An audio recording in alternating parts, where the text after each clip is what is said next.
السلام علیکم اسٹوڈنٹس، کیسے ہیں آپ لوگ؟ امید ہے سب خیریت سے ہوں گے۔ آج ہم حصہ غزل میں سے غزل نمبر 1 پڑھیں گے۔ سب سے پہلے ہم جو ہے وہ شاعر کا تعارف پڑھیں گے۔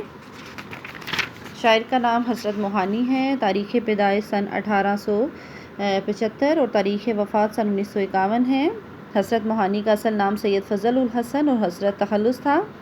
آپ یو پی کے قصبے موہان میں پیدا ہوئے اور اسی نسبت سے موہانی کہلائے۔ آپ جو ہے تحریک آزادی کے اہم رہنما تھے اور برطانوی سامراج کی مخالفت کی وجہ سے انہیں طویل عرصے تک قید و بند کی صعوبتیں برداشت کرنا پڑیں، اور ان کا حسرت کا شمار اعلیٰ پائی کے غزل گو ہونے کے ساتھ ساتھ انتقادی ادبیات میں بھی دسترس تھی ان کو، اور زبان و بیان کی باریکیوں سے اچھی طرح واقف تھے۔ انہوں نے دیوان غالب کی شرح بھی لکھی۔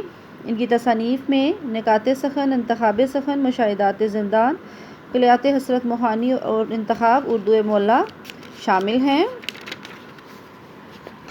اب ہم آتے ہیں غزل کے اشعار کی طرف۔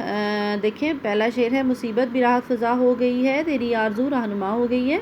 پہلے مشکل الفاظ کے معنی بتاتی ہوں۔ مصیبت کہتے ہیں مشکل یا آفت کو، راحت فضا خوشی کو بڑھانا، آرزو تمنا، رہنما راہبر یا راستہ دکھانے والی۔ ٹھیک ہے، اب ہے اس میں جو ہے حضرت موہانی اردو غزل کے ایسے شاعروں میں شامل ہیں جنہوں نے اردو غزل کی جو ہے کشادہ دامنی میں مزید اضافہ کیا ہے۔ ٹھیک ہے، اور جنہوں نے جو ہے انگریزوں کے خلاف سیاست میں حصہ لینے کی پاداش میں انہیں قید و بند کی صعوبتیں بھی برداشت کرنا پڑی ہیں، میں نے آپ کو بتایا ہے۔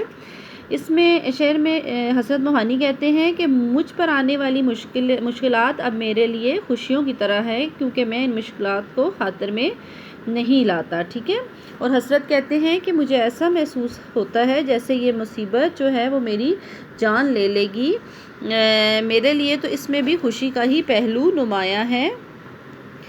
اس طرح تو میری اللہ تعالیٰ سے ملنے کی آرزو جو ہے وہ پوری ہو جائے گی۔ ٹھیک ہے، اور یعنی موت جو ہے وہ کیا ہوگی، مجھے اللہ سے ملا دے گی، یعنی میری قسمت ہر حال میں بھی میرے لیے اچھی ہے، چاہے اس میں کوئی نہ کوئی مصیبت ہی ہو۔ شاعر کہتا ہے کہ میری تمنا میری راہبر ہو گئی ہے، مجھے راستے کا نشان مل گیا ہے، میں ہنسی خوشی اس راستے پر چلا جا رہا ہوں، کیونکہ اس راستے کا اختتام ایک اچھی منزل پر ہے، وہ منزل اللہ تعالیٰ سے وصال کی منزل ہے۔ شعر نمبر 2 ہے: یہ وہ راستہ ہے دیار وفا کا، جہاں باد سرسر صبا ہو گئی ہے۔ دیار وفا کہیں گے ہم محبت کی گلی، باد سرسر تیز آندھی، صبا صبح کی ٹھنڈی ہوا۔ شاعر کہتا ہے کہ اگر منزل اچھی اور مرضی کے مطابق ہو تو راستے کی دشواریوں کو خاطر میں نہیں لایا جاتا، بلکہ یہ مصیبتیں تو محسوس ہی نہیں ہوتی۔ دل میں لگن اور شوق ہو، منزل پر پہنچنے کی تمنا ہو تو ہر مشکل جو ہے آسان ہو جاتی ہے۔ یہ ایک حقیقی شعر ہے، اور اس میں حضرت موہانی کہتے ہیں کہ میں اللہ تعالیٰ سے ملنا چاہتا ہوں، اور اللہ تعالیٰ سے ملاقات کی ایک ہی صورت ہے کہ میری یہ فانی زندگی ختم ہو جائے، میری زندگی کے دن پورے ہو جائیں اور میں اللہ تعالیٰ کا دیدار پورا جو ہے کر سکوں۔